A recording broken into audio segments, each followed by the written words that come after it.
Welcome to the latest episode of Five on the Floor on the Five Reasons Sports Network. Thanks for joining us on your favorite podcast app on Apple Podcasts, on Android, we recommend Spotify. Also, check out the Five Reasons YouTube channel for all your South Florida sports content. Also, Off the Floor, that's our Discord server. I don't know why I just did that. Off the Floor, that's our Discord server. Link is right here in the description. You can bypass the Apple upcharge, place for the most heat anywhere.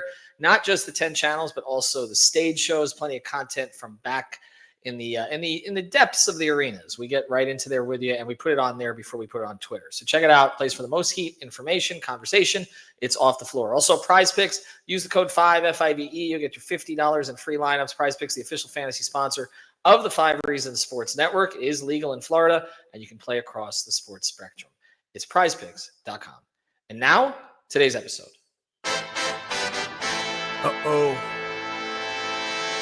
Yeah. It's Mercy. Music by Mercy again. Heat Nation. We the culture.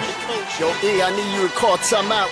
Need Brady to set the floor plan. Tropical blanket. Open for the shot. Yo, Greg, set the pit. Still five on the floor. Still ride for my dog. Still battle on the court. Still survive in the war. Keep your eye on the ball. Or get burned from the keep this mic off the wall without turning the cheek. From night to day, no sleepy paths or allowed to morning. The nut is sleeping us. Never catch us on. Live from Miami. Report in the heat with Five Reasons Sports from the courts to the streets. Yeah. Wake County. Heat Nation. We still proud.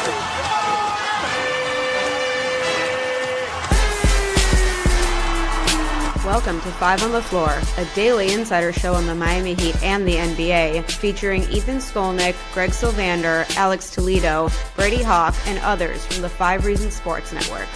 Also, make sure to subscribe to Off the Floor for the most heat anywhere.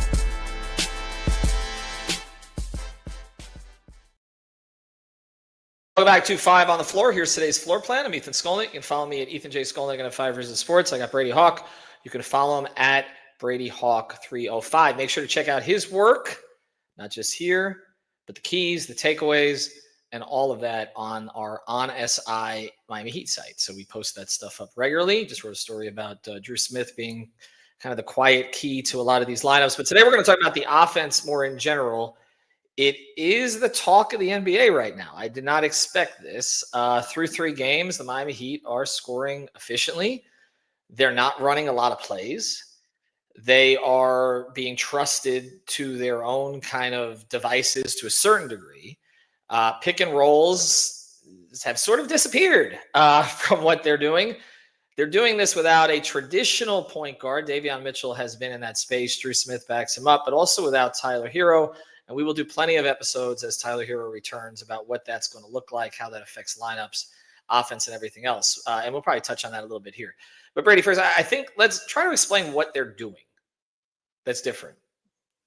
Yeah, I mean, number one, it's easy to say you're going to run, but it's also another thing to be good at it, be efficient at it. It's so funny to me, like how we're talking so heavily about them running and playing fast and playing in transition when like 2 years ago, maybe even a year ago, how bad they were in transition. Like it was like any transition opportunity was never like they had numbers and they couldn't score. Like they were just so bad at it. And they've kind of just figured that out where they have the guys that are good at it, that just know how to play it. They know the positioning. There's better spacing on the break. So they've kind of leaned into this totally. They were 25th last year in transition frequency, just like getting out on the break and just in doing it. And they're first now. Like that's pretty insane turnaround. 25th to first is pretty crazy. Just on the snap of a finger, just being able to do it. So that's number one, the transition stuff. I mean, you have to be able to force turnovers to be able to do it, but they're kind of doing it no matter the defensive stop. Like if it's a stop, if it's a make, they're inbounding and running. If it's a turnover, obviously they're running, but they're just kind of leaning into this totally that if like whoever grabs the ball, which is part of this as well, whoever grabs the ball can pretty much play handling, unless it's, maybe Kalel is going to give it up quick, but like Bam, Nico, go down the line to any of the wings. If you get it, you're running, you're going, and then you'll spray out. I'd say now is the half court thing. I think we've talked so heavily about the transition stuff because it is a big jump, as I just mentioned. But they were top 10 to top 15 in handoff rate last season, as they've been every season, mostly because of Duncan. Tyler's been a big part of that. They've leaned into it with other guys. They are dead last in handoff frequency this season to start the year. You go over to pick and roll, like scoring off a ball handler running a pick and roll. They were top 10, top 15 as well. They're usually in that range. They're dead last again this year right now. So they're totally have toned down the pick and rolls, the handoffs, and they just leaned into driving kicks. That's been my biggest takeaway. Like, not even looking at the numbers. It is simply Jaime Hawkins, Davion Mitchell, Norman Powell, Nikolajovich. I can keep going down the line, but these are the ones I mainly remember are the guys that are getting 2 feet in the paint and spring. It's just like operating in that area, trying to find an advantage, and then just letting it fly from deep, which I think is important because, look, preseason, one of the storylines that didn't end up being a storyline, which is good, they weren't getting up a lot of threes. It wasn't just that they weren't making them, which they are right now, which is a big part of this. I mean, the three-point shooting is a big part of this. But they weren't getting them up a lot, and now it kind of feels like this system is kind of teaching them that they have to get up 43s, they have to get up a bunch. And I'll say this, the last stat that jumped out to me is this has never been an isolation team, right? I mean, you get occasional Jimmy mid-post types, but it's never been that level. They're usually around middle of the pack in isolation just because of the Jimmy factor. Like that's what that was. And Bam gets a couple of those isolation reps. They're 6th right now, which is pretty crazy because I mean, even before the season, especially without Tyler, I didn't look at this team as an isolation team. I didn't see I know Norman Powell's a tough shot maker, but like other than that, I don't see it. But it's like when you're thinking about those driving kicks that I'm mentioning, whether it's Davion breaking down his defender, bowling him, getting the paint and spraying, if it's Jaime has been a major part of this, kind of finding his range inside the lane and isolating and stuff. They're really leaning into this. It's like just beating your one-on-one defender off the dribble, trying to call help, which I keep mentioning these two guys, but they've just been big in it. Davion and Jaime are drawing more help than I could have imagined before the season. Like both of them, if they get in the paint, they're drawing second and third defenders, and that's what's getting good looks. So isolation's been a big part of this. The three-point shooting, seeing a jump has been a big part of this, and then simply just being the number one frequency in transition it's a crazy jump. Yeah, it's amazing in the sense that we didn't think this personnel was necessarily capable of it. We talked before the season of, and so much is going to get back to Erik Spoelstra, but we talked before the season about how they would have 2 issues offensively, primarily. The first issue was that they don't have great isolation players, and that's been identified, and so they're not trying to play into that. The second thing was we were concerned overall about their shooting. And that has been really good. I mean, it hasn't just been, and that's been with Tyler out, but Fontecchio has been huge in that. Now, he doesn't do it the same way as Duncan. As we mentioned, it's not the dribble handoffs. It's not that kind of stuff. He doesn't create that kind of gravity. He's just shooting the ball really well. And he's able to rise up because he does have height that Duncan had to some degree. But that's been enormous in this. I do think that the willingness, and I've talked about this in other podcasts, not only of Spoelstra to do this with the personnel, but the players to buy in, but also organizationally for them to buy in and trust Erik on this is significant. We've talked about kind of leaning into more of a European style. He's not reinventing the wheel here. Sean Rochester in our network has talked about this too. This is not a total flip from anything anybody has ever done. In fact, I think when I've been somebody, maybe it was Zach Lowe, who said that Memphis did some of this early last year.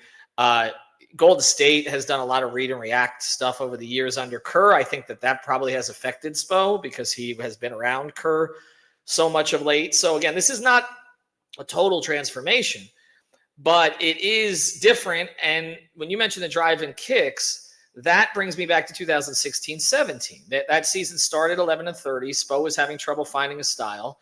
And then he basically turned it over to Dion Waiters and Goran Dragic to basically attack the paint on every possession.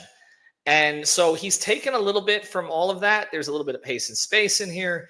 And they have figured it out quickly. And I want to make a comparison here because I covered the game in Orlando, and there was so much talk in Orlando about their new offense and playing this sort of elevated, quicker style. They've struggled offensively the last 2 games. They played well offensively against Miami, but they did not play well offensively against Chicago, and Atlanta. So it's not always that easy to pick something up right away. The fact that the players have bought into this, but I do think, Brady, players are more willing to buy into a system that gives them more control than they are into a system in which the coach has more control. Is that fair? For sure. I mean, this roster always, no matter who it's been on this roster, has been better suited, especially without a key player, whether it was without Jimmy before, whether it was without Pockets, without Bam, and now without Tyler.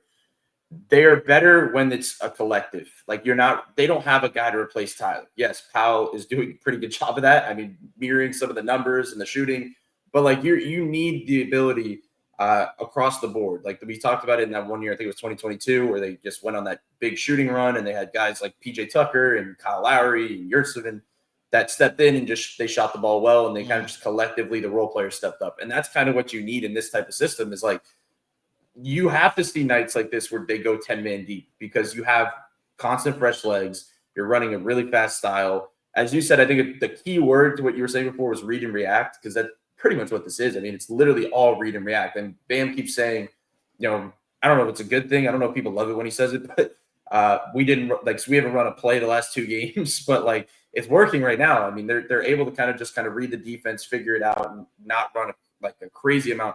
Like, also, can I just mention before, like when Nets said that they didn't run a play, like I feel like that's getting interpreted that they're like not running real offense, but like that just means like Spo's not calling for a specific play. Like they're running the plays that they worked on in training camp and everything. They're base level plays. It's just that Spo's not calling for certain stuff because they're just kind of playing through their options. But aside from that, I mean, it feels like the players do kind of buy into this. I think they like this style. I mean, one of the keys to it, I know this is an offensive episode, but the defense plays into it. I mean, when you're getting stops on one end, it enhances this style. Like if they go on a run this season where the defense kind of falls off the map a little bit, where they're just getting scored on constantly and it's constantly taking the ball out of the net and inbounding, the transition stuff's going to be, not look as effective. But right now they've been a top 3 defense in the NBA to start for the first 3 games. So like that part of it helps in itself. And I mean, look, number one, I think the biggest thing is you just needed new life. We've been talking about this for so long that you need something different. They had the same team, they had the same stale roster, same players, same base level players at the top. My biggest thing is I think there's just something new. There's something fresh. And you look around this roster where it's like, okay, Fontecchio's doing some fun things on the ball and shooting well. Norman Powell is just a total new life. It's just like something different that they can lean into. I think like that type of thing, and then leaning into new lineups and then leaning into Kalel a little more. Like I just think when you're able to kind of do something new and lean into this, it helps the fluidity of the roster and kind of the excitement. I mean, Bam was talking about after the game last night or 2 nights ago, he was like, that was a fun Miami Heat win. I haven't heard many people say that in a long time. I mean, I just think they enjoy this style. It's fun, and it's just the freshness of this locker room right now. Yeah, and Norman Powell, first 3 games, most points in Heat history for a newcomer. Next on the list, trivia question here. Someone posted this yesterday. Kendrick Nunn, who was like a meteor. That disappeared pretty quickly. Kevin Willis, that's before your time. That's pre-Pat Riley. And then LeBron James. By the way, Powell has scored 72 points in his first 3 games. Jimmy Butler scored 44. So this is quite a debut for Norman Powell. All right, we're going to get to the hero thing here in a second. Briefly. Before we do, want to mention a great sponsor of the 5 Reasons Sports Network. It's 305-800-PAIN. That's 305-800-PAIN. They're based in Doral, service entirety of South Florida, bilingual. If you have a car accident, a slip and fall, 305-800-PAIN. Reach out to Manny, Danny, their entire team. They'll get you with an attorney.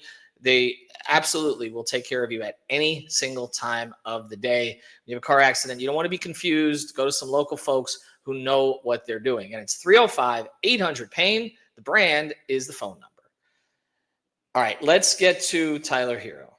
People are concerned. I don't want to devote 20 minutes to this because there's going to be plenty of time for it. We don't know exactly when Tyler's coming back, although certainly there was never a reason to really rush him. I don't think they were going to do that, but they will be less inclined to rush him if they're playing well. I want to say one thing first thing. Tyler Hero is going to start when he comes back. So for those in our network and on social media who are trying to throw out some kind of controversy, no, he's going to be a start. Maybe for 1 game he'd come off the bench if he has a minutes restriction, but I don't even think that's going to happen. So let's stop that, okay? He's going to start. We'll see if Davion Mitchell goes to the bench. That's the likelihood in terms of the way that the lineups balance. But I want to just specifically in 5 minutes here focus on how he affects this offense. Spo says he's not concerned. He shouldn't be concerned. I mean, when you're able to score at the rate that they are right now in a way that they haven't in a long time, and you're able to bring back a 24, 25 point per game scorer, yeah, I wouldn't be worried. But I think there's a worry in that they're going to have to change the style up a little bit. I think that's the number one issue. It's like, okay, well, if he comes back, are the pick and rolls going to go up and they're going to lean in away from this a little bit more? Are the handoff stuff going to go up, which I think it will a little bit. I mean, naturally. Here's the thing, too. This is not, let's be honest, this isn't going to last forever. This style is going to, I'm not saying it's going to hit a wall and they're going to have to return to the other style, but at some point it's going to have to, you're going to lean into the half court stuff a little bit more as the season goes on. When you hit game 40 and you're getting halfway through the season, you're just going to see that have to be leaned into more. And that's when you're going to need Tyler even more. You're going to need him to kind of be able to like lead a half court offense where Jaime maybe isn't as effective in certain games where they're walling off the paint. Like you're going to need your type of like a shooter that can pull up in the mid range or the three, and he's going to be needed. But aside from that, I think he'll love this style. I think he'll fit into this style. I mean, he likes to run. He likes to play into transition. He likes to pull up threes. That's a lot of gravity to deal with on the break. If you have Tyler or Powell on the ball, or neither of them on the ball, and you have somebody else dribbling up, you have Tyler and Powell on the wings, that's a lot of gravity to deal with and a lot of people to keep up with on the court. So the transition stuff, I think, will be fun. I think he'll lean into that, immediately. But I think the reason why I think people think like Tyler's going to come back and it's just going to be a lot of dribbling and a lot of usage and him kind of doing that. But I think that was kind of by default. I mean, last season, he had to do that. Like, they didn't have another option. It was like, okay, well, he had an all-star season. There was a lot of him on the ball, but, like, they didn't have another option out there. Like, it was either him or Kyle Anderson dribbling the basketball and pick and roll. So it's like, I think this season, I think he'll like this style. This was ultimately the goal 2 years ago or even a year ago coming out of camp, which is what they wanted him to do, where it's like getting up a bunch of threes off the catch, trying to hit the 10 mark. He could still play off the catch on secondary actions where he like flies off a pin down and goes downhill. I think he's still going to be somebody that's effective around the rim, but it's like, I don't see this being a negative thing. I don't know why this is being, turned. I just think there's, I think Alex said it the other day, there's like PTSD of this team playing well when he's out. And I think that's what kicks in. But I seriously do think Powell and Hero are going to be fun. I mean, they just are. I mean, it's Powell. Do you want an 82-game season of Powell doing what he just did the first 3 games? Like, yes, in theory, yeah. Like, you want him playing well. Right. But do you want him being pushed into the ground as a first option? Like, no. You want 2 guys to be able to play off each other in the backcourt and be able to score at a high level. And that's what I see them doing. I don't see this being a negative thing. I think Spo's right. And I definitely don't see no 6-man of the year campaigns. Like, he's starting. He's going to be starting. Stop it. I mean, even for those, I mean, just think about that. This is why this is so ridiculous. First thing, he's one of their 5 best players. Okay. I mean, no matter what's right. Exactly. Okay. But the other part of this is like, for those who like, don't want to give him a new contract at the rate that he may require or demand and want to trade him. So you're trading him after you're moving him to the bench. Like, I just, it doesn't make any, they built this thing around Bam and Tyler. Now others are emerging, but that doesn't mean that you submerge the ones that you have. You just need to supplement this. And eventually, yes, you do need to get somebody in front of Bam and Tyler. But for right now, this is kind of the idea. It's funny, like anytime that they find something that works, it's like, well, let's find something else for the fan base. And, there's just never any satisfaction. But then again, I'm not saying this is sustainable. We don't know yet. But it does remind me, of the way that I think they could play off each other, much the way that Waiters and Dragic played off each other. And that was probably the Heat's best backcourt that they've had in the past 10 years, was that one season of the 2 of them, because they never, I mean, we could argue Lowry and Hero, but they never really clicked. Like the Heat have had, Duncan with Kyle. I mean, they really haven't had that. Okay. So if you're going to put these 2 guys together, highly skilled offensive players, we know Tyler has his defensive limitations. Powell's not great, but he's played pretty well so far, I thought. And so, I don't see why there's a downside to putting him out there. And I can just tell you, Heat fans who are, just have a one-track mind, which is, bench Tyler, trade Tyler, they're going to be highly disappointed because Tyler's going to be playing 35 minutes. All right, let's close with this thought, and I'll let you finish. Do you think this will continue?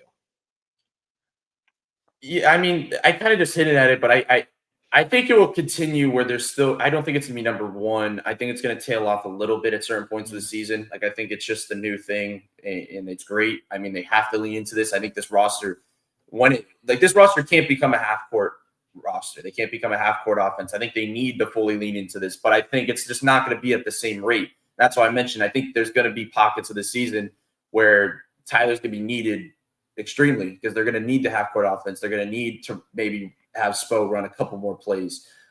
So this is like the fun new thing. This is like the new toy right now, which is great. I think they, like I'm saying, they have to lean into this. They're going to continue to do it, but there might be a little bit of a fall off. I don't think a complete one. I think it was Bam that said it, where he said, they needed something new in the playoffs where like he was already mentioning like this could be a style that could be different in the playoff series, but ultimately that never really fully works in the playoffs. I mean, you're ultimately going to need the half court stuff as well. So, I think there's going to be a little bit of a dip, but not too much. Like they're not going to return to where they were before. I still see this as like a top 10 transition team, and we'll see where the other numbers land. But look, right now they're top.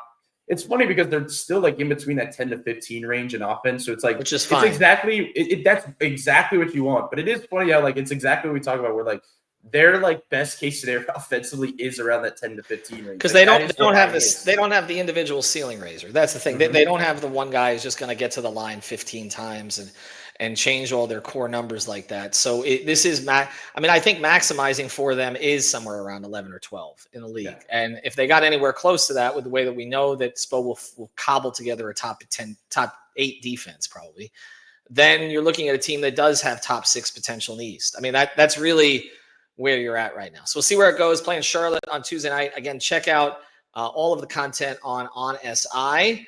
And that includes grades after every game by Major Passons, takeaways from Brady, content from Alex and Austin Dobbins as well, and occasionally from me. Have a good one, everybody.